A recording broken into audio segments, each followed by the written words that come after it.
What is going on, Chaotix? That is not the right intro. What's up, Chaotic Nation? It is your boy Chaos here, and we are back discussing tips and tricks for Draft League. Now, this is one of the things that I've skipped over just a bit in some of my other team building videos and other videos in this series. By the way, you can check out all those in the playlist that will be linked at the end of the video. You can check all that out. But today we're going to be talking about synergies and cores. Now, you probably have heard me talk about synergies and cores, some of the famous ones being Fire, Water, Grass, or Fairy, Dragon, Steel cores. Some even would go with like Dark, Psychic, Fighting cores. Like, there's a bunch of different core things to go around. So it's important for team building to have a team that works really well together. 6 Pokemon on a team is very limited out of the 800 plus that there exist in the world. So you have to find a way to make your team work together and to really play off each other, and that's what cores are pretty much here for. The cores give you variety in your team building that allow you to take on a lot of different things and allow you to get nice switches in versus opponents. So let's take a look at some of the introductions about synergies and cores. So what first is a synergy? A synergy is interaction or cooperation of 2 or more organizations, substances, or other agents to produce a combined effect greater than the sum of their separate parts. So that makes a lot of sense. It's how well these 2 Pokemon or 3 Pokemon work together, and typically they're 2 or 3 Pokemon together. A lot of synergy comes through the typing, so you got to look at something that's weak to something and also something that will cover that. So maybe, for instance, if you have a really weak, like if you're using Heatran, you might want a Pokemon with Levitate, so it can deal with the ground type weakness. But Venusaur also works really well, even though it is still weak to ground a bit, but it's more neutral to it. And also Venusaur has a lot more tanky bulk and will not die as fast. And they have a really good synergy together because they're both really strong Pokemon and both can run multiple different things throughout their journey. Synergies through checks and counters also work really well. Pokemon work together because they counter their specific checks. So Gyarados and Talonflame are one of the things for perfect synergy, because Mega Gyarados is a deadly sweeper, but it's hindered by things like Keldeo, Ferrothorn, and Skarmory, which easily Talonflame can deal with because it can use its stabs to take out these things. Obviously, Brave Bird destroys Keldeo, and then your fire type move, whatever you decide to run, will take out Ferrothorn and Skarmory as well. But in the same vein, Talonflame is weak to things like Heatran, Tyranitar, and Hippowdon, and all of those will go down to a nice powerful water type move from Gyarados, which can set up on them. So very good core here to run for that. So cores are groups of 2 or more Pokemon that work well together, that are the center for some of your teams. There's many types of cores, usually offensive, defensive, and your team building for your core comes down to synergy. It comes down really to what pairs up well against each other, what you're going to use to be able to counter your other Pokemon that you have on your roster at that time. So whether it's like Heatran and Venusaur, or maybe Gyarados and Talonflame, you could try to find a good way to balance the core. A lot of the really cool cores have made a huge staple in some of the competitive scenes. Definitely VGC, you've seen things like Skarmbliss. That is a very big staple out there. Moongus is very popular right now in VGC, so is Incineroar. So they pair up really well with things like Landorus T, the Cocos, the Tapus. Zapdos really works well with those things. So things like that who pair really well, that's what we're going to see. But it should be noted that you're not limited to building just cores, but they can be helpful when you build a team. So it's important to know about them and know how to make your team, or know how to recognize when someone has one. So you know what you need to do to win a battle. Because honestly, cores are going to be the things that really help out your opponent. If you don't realize what they have in a core at the moment, if you don't realize they're using a core, they will just check you so hard, and they will take away your thing that could get rid of. So like if you're using Venusaur and Heatran, they might get rid of your water and your ground type and your fighting type with Venusaur, and then your psychic type takes out Venusaur. But the thing is, you still have Heatran, and Heatran just runs through everything right now because there's nothing you have on your team that can take it out. So cores really work well together. One gets rid of the other's hindrances, and then the other one just sweeps through the rest of the team. So they work really well together. So let's take a look at some of these cores. So we got some offensive cores here. Keldeo and Mega Metagross, or just Metagross in this instant. They work really well together, fighting a water and steel and psychic. Very good combination here. Obviously the grass and the fire types, the flying types are going to be less powerful on Metagross, and fire and ground and rock and those kind of things are going to be pressured by Keldeo. So they work really well together here. They usually dismantle. So offensive cores are more for dismantling teams. As I was mentioning previously, it's easier if one of these Pokemon can take out the other Pokemon's hindrances. So things that are going to stop it from just going through and going ham. So as long as they can do that, you have a... So like Keldeo will just take out all the Pokemon that can destroy Metagross. And then Metagross gets to come in, even if Keldeo does go down. He just comes in and wins. So that's how it works for that. Keldeo is strong, very strong, so is Metagross. They work really well together. Good typing there. Next up, you got Gallade and Diggersby. Very cool Pokemon here. Again, Psychic and Fighting, Ground Normal. Cool coverage. I would not expect Diggersby to be one of these Pokemon that work really well, but it does. Very powerful stab, earthquakes, and returns. So this thing can be very, very powerful. If you don't know, Mega Gallade is a very good sweeper. It just, you have to get it in right, and it's kind of frail, but if you get it in right, it can work really well. Justified is a really cool thing to use on Gallade to get its +1 attack, and it can just go ham from that point on. So definitely check it out. Mega Gyarados and Gothitelle. Now I can't stress how good Mega Gyarados is. You guys have seen me use it last season. Definitely a good Pokemon to use. Getting a Psychic type in there to help Gyarados with its Dark typing is really nice to have. Psychic types are obviously going to be very bad against this team, so very good setup there. Maybe I would have given it like a ground type or a ground fighting type, something like that, if those ever existed. So something like a ground or a fighting type to help cover the dark typing. But the Psychic type does work well, so like a fighting type comes in, Gothitelle just switches in and takes it on.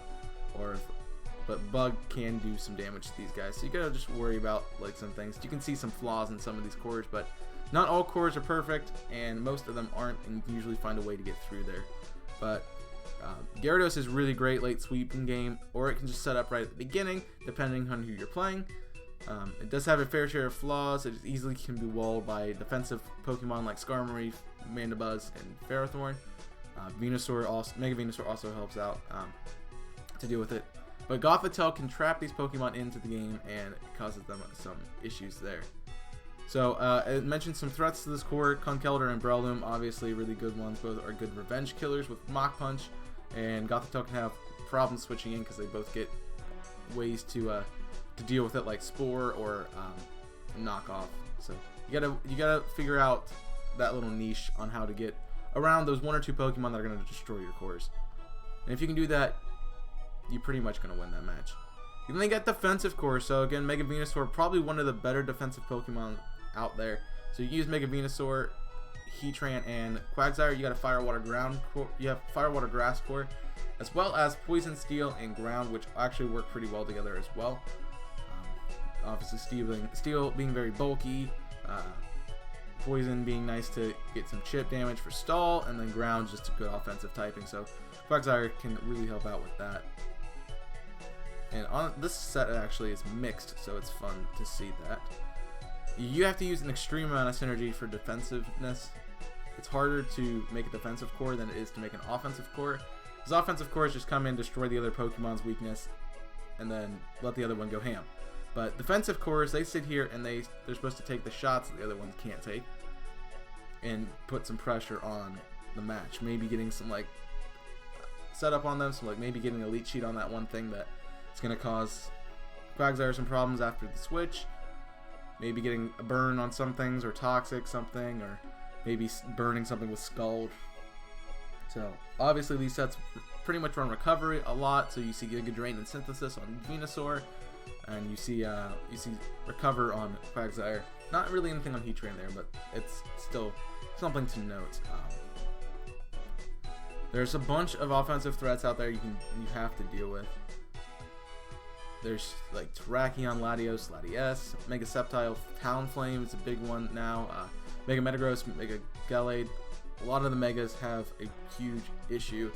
But Quagsire, as we mentioned before, he trained a Mega Venusaur. They work really well together. And Quagsire just comes in and figures out the rest of the puzzle here. So maybe 3 or 4 Pokemon might be needed to get an entire core completely useful. So Quagsire comes around unaware, walling powerful setup sweepers like Bisharp and Mega Charizard and Mega Pinsir. So the setup sweepers get stalled out by Quagsire, which honestly, if you're going against a Venusaur or a Heatran, it's going to be good to have some setup on you. Dragon Dancing Gyarados is a nice way to deal with this, deal with Heatran. It can be stopped by Venusaur, but if you do get enough setup on it with Gyarados, you can destroy a Venusaur. So just a note there. You can break through this with a Mega Sableye with Calm Mind. Magic Bounce is nice to get rid of the poisons with the Toxic. So there are some ways to get past this, and of course a very powerful offensive Pokemon that can just destroy one of these Pokemon on the Switch. Definitely a thing. So you got the Mega Sableye Skarm Chansey this time. So Sableye obviously is a really great Mega Pokemon as a way to get rid of the hazards that would pop up on the field. Very, very annoying Pokemon to deal with. Really good typing, Dark and Ghost. Only weak to Fairy. And then you got Fairy coverage there with Skarmory, so that helps out a bit. And Chansey's just nice for a nice Cleric on the team, or to get pass some Toxics off, get Stealth Rocks up, stall out with the squad. So very good team here. Most likely Chansey's going to come in, set up Stealth Rocks. You're going to get Sableye in to deal with the other team's Stealth Rocks. And Skarmory's there if you have to get rid of any kind of hazards because you didn't cover for him. So very good defensive core, uses a lot of high defense stats, so something to note. And as I mentioned, Sableye very good at countering the statuses and the rocks and entry hazards like that. So very good to have on a squad anyway. Next up is one of my least favorite ones because it's so good together. Heatran, Ferrothorn, and Zapdos. You got 2 steel types here, and you might think that's a weakness. But you do have a flying type to get rid of the ground type weakness. So Zapdos runs a lot of different things, usually HP Ice to deal with those ground types. You got Volt Switch to switch in and out, or U-Turn, Roost, Defog, or Heat Wave to give you nice coverage. Heatran's going to be sitting there taking on some nice Toxic, spreading that around, and of course Ferrothorn's going to be there to set up Leech Seeds and like Stealth Rocks and things like that. So very cool Pokemon, very good setup here. Different synergy here. The Steel typing does a lot of things here that Venusaur couldn't do with Ferrothorn. So Steel types are cool, but it still can be weak to. You see some weaknesses to Fire, even though it's covered with Flash Fire and Heatran. You can see some weaknesses to Rock, whether that be Heatran or Zapdos. Obviously, the weakness to Ground on Heatran is massive. Fire, definitely. You just gotta get a good predict here on a core. If you can pop one thing of the core down a lot, the core becomes pretty unusable. So that's invaluable and not really great if you destroy one member of a core. But that's gotta be your plan. If you're gonna fight them, getting rid of the core, getting rid of their aspects to deal with you, that's a really great way to get some nice momentum in a game. And of course, these team buildings things you're gonna have to look at what megas you need to use, look at the other Pokemon you want to throw onto the team. So obviously, maybe on a defensive team you might want to throw some fast physical sweepers or special sweepers or mixed attackers or some setup sweepers maybe on the squad. For offensive ones, you might want to throw some defensive Pokemon on. Maybe throw a Mega Venusaur alongside the Mega Gyarados and the Gothitelle. That would be cool. Or maybe a Ferrothorn again with Mega Glade and Diggersby. Like some really powerful defensive mons that can just take some hits and get you some nice switches. Definitely going to be useful on offensive course because you just give them a nice pivot. So a third Pokemon usually is run with these things. Lando is a good one to have for either of these teams because for any of 3 of these teams because it can just U-turn out. Someone that's got Volt Switch, maybe like Thundurus or Tornadus. Someone with Volt Switch U-turn, one of those switching moves is going to be great to have there to join you. Of course, Smogon does help you out, can help you out with the synergy calculator. Marilyn actually has a great testing for synergy. If you want to check that out, it's on this page. We're just using synergies and cores. If you type in synergies and cores on Google, type in Smogon, it's the first thing that pops up. Can't miss it. So it's there for you. And hopefully you guys can make some really cool synergies on your teams. Hopefully you can understand how cores work. And as I mentioned many times in this video, it is important and essential to understand different synergies and cores that your opponents might be bringing.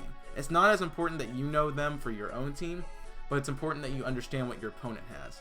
Because if you understand that, you can find a way to knock out one of those Pokemon that is crucial to their play style, and then move along here. I know one of my big things that helped me out, one of my cool cores that I used last season was Mega Gyarados and Incineroar. Something very weird out there, but it does work because both are Intimidate users, both get access to switching moves. Does Gyarados? Maybe Gyarados doesn't, but Incineroar can just U-turn out on things, and it really helped out against a lot of different things, and those two work really well together. Even pairing Mega Gyarados with Hitmonchan was really nice last season, and that helped out quite a bit in my team building and my playing. So, Mega Gyarados is a really solid Pokemon for offensive, just so you guys know. Mega Venusaur, great for defensive, of course. Yeah. Also, Mega Sableye, great for defensive cores, and obviously Ferrothorn is there. It's nice, but you know, fire. Get something to cover the fire type. But honestly, just build a team that covers the other Pokemon, what they're not good against. Draft League is a little bit different than doing competitive because you don't have to just create a broad spectrum in Draft League to cover a bunch of different things. Pretty much in Draft League, you know what 12 Pokemon are. You know, out of the 12 Pokemon that they're going to bring, you know about what 6 they're going to bring, so you really only need to prep for about 6 to 8 Pokemon that are actually probably going to come to your match. So you don't have to prep for the whole 800 and some Pokemon. It's a lot easier to build in Draft League than it is to do in competitive, but both follow the similar formats with cores, and if you get a really solid core going in your squad, you can do some really big damage to your opponents and maybe even come out on top of the Draft League season. So thank you very much for watching. I hope you guys did enjoy this video. If you did, make sure you hit that like button down below and also subscribe for more content from me. We're going to be continuing this Draft League series, trying to get this out here for you guys. So if you want to join a Draft League, we're currently doing PDL Season 4. So definitely come check that out. It's a lot of fun.